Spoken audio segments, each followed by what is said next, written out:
At my brother's engagement party, my parents quietly told me I didn't belong in their future. 3 months later, the man they were trying to impress walked into my office, and everything they built began to fall apart. My name is Arya Collins, and that night was supposed to be a celebration. Crystal chandeliers glowed above a ballroom filled with white roses and champagne towers stacked higher than my childhood insecurities. The Hardwell family, old money, political connections, global investment influence, had come to announce my younger brother Ethan's engagement to their daughter, Madeline. My parents moved through the crowd like royalty, smiling, bowing, networking, and then I heard it.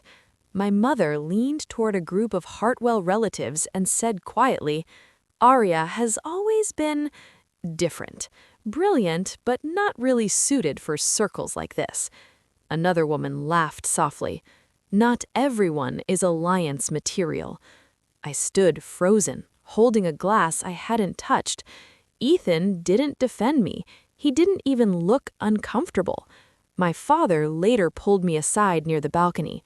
"Sweetheart," he said gently, "tonight is important for the family's future. We didn't want awkward impressions. An alliance. Not love, not family. An alliance. And apparently, I wasn't qualified to stand beside it. If you've ever been quietly pushed aside by your own family for image or money, like this video, subscribe, and tell me where you're watching from, because what happened after that night changed everything. Growing up in Chicago, reputation was our household religion. My father ran a respected private investment firm. My mother curated charity boards like social currency. And Ethan? He was the golden heir, charismatic, athletic, effortlessly charming. People said leadership ran in his blood. I preferred numbers to small talk. While Ethan hosted parties and networked with donors at 16, I taught myself coding, financial modeling, and market analytics in my bedroom for fun. My parents praised him publicly, me politely. "She's smart," they'd say, "just not very social." By college, Ethan was already positioned inside Dad's firm. I moved across the country to Seattle with nothing but savings and an idea. I built a financial risk analytics platform that predicted market volatility for mid-sized investment firms before crashes hit. It wasn't glamorous. I slept on an office couch, ate ramen for months, lost my first investor to fraud, rebuilt the system alone, failed again, then slowly something clicked. One firm used my projections to avoid a 7-figure loss. Another doubled profits using my forecasting. Word spread quietly. Contracts grew. I reinvested everything. 5 years later, my company, Northbridge Analytics, was pulling national clients. But my family never knew. To them, I still worked in tech finance somewhere. And they were fine with that. Until the Hartwells entered their world. Suddenly, appearances mattered more than ever. And I didn't fit the picture, so they erased me from it. 3 months after the engagement party, I was back in Seattle when my assistant buzzed my office. "Miss Collins, there's a Mr. Robert Hartwell here to see you." My fingers froze over the keyboard. Hartwell, as in Madeline's father, global investment titan, the man my parents were bending their entire lives around. "They don't visit people," my assistant whispered. "They summon them." I told her to send him in. He walked into my office slowly. Tall, calm, sharp eyes that measured everything. He studied the screens behind me displaying live market risk forecasts across billions in assets. Then the awards on the wall. Then me. "Ms. Collins," he said, "I believe we met briefly at my daughter's engagement." "We did," I replied evenly. "I was told you weren't suited for certain alliances." I didn't speak. He smiled slightly. "I've spent 6 months quietly testing your analytics platform under a subsidiary firm."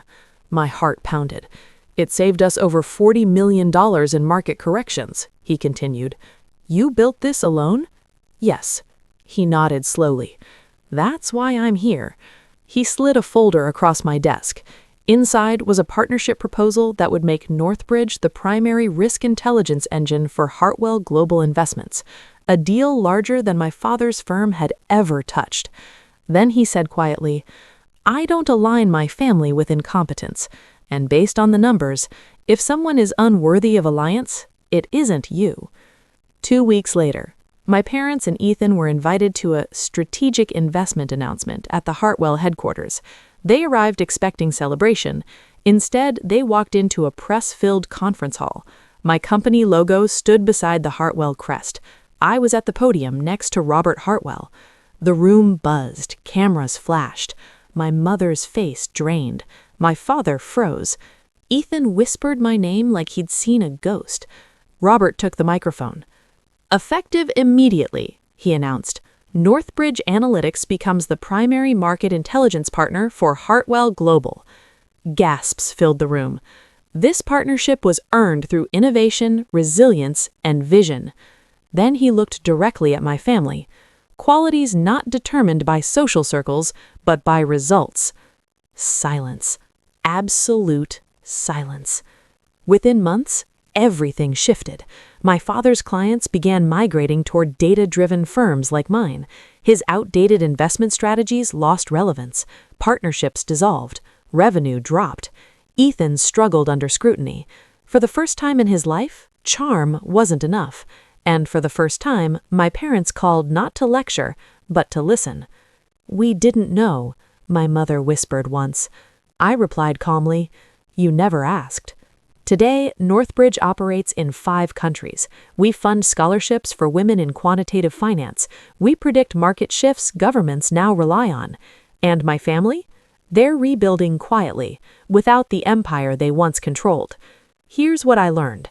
Sometimes the people who call you unworthy are simply threatened by what they can't measure. And sometimes the person who walks into your life isn't there to judge you, but to reveal who truly sees your value. Success isn't revenge, it's visibility. If this story moved you, drop a comment and tell me where you're watching from. And remember, your growth doesn't need permission from anyone who underestimated you.